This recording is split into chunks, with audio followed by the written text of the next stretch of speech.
Hey everyone, I'm here with Austin Barnard with the Barnard Group and First Community Mortgage. And today we're going to talk about credit scores. Always a fun subject. Tell me a little bit about how a person's credit score affects their ability to get a mortgage and affects interest rates. The best answer is drastically. Excellent. That's probably one of the most important factors that goes into mortgage financing. The credit score that you have can help determine the type of loan that you can qualify for. Okay. And then also think about it this way: banks always want to lend to people that know how to pay their bills really consistently and keeping them at low balances. So that basically means the higher your credit score, the better your rate in terms will be. Gotcha.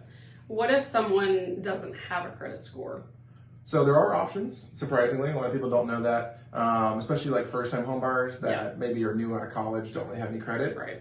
There's a lot of programs, not a lot, there's a handful of programs out there that you can use that you don't have to have a credit score. We can actually use some alternative methods. So it could be rental history from your apartment complex. It could be adding you as a co-signer to a parent's credit card or something like that. So there's options. I like to always say never. Yeah, absolutely. Yep.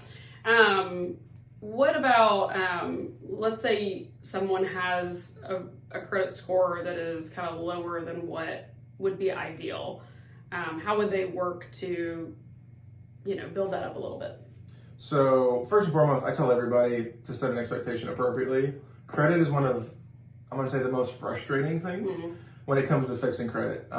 It is not a quick fix. So if we do something, don't anticipate like, hey, 5 days later, I'm not going to be from 650 to 750. It just doesn't really happen. Yeah. There are very unique circumstances where that can happen, but that is the 1%, not the 99%. Okay. Yeah. Outside of that, the number one way to improve credit is, first of all, having a credit card. Okay. But then second of all, keeping that credit card balance below 25% of its limit at all times. Okay.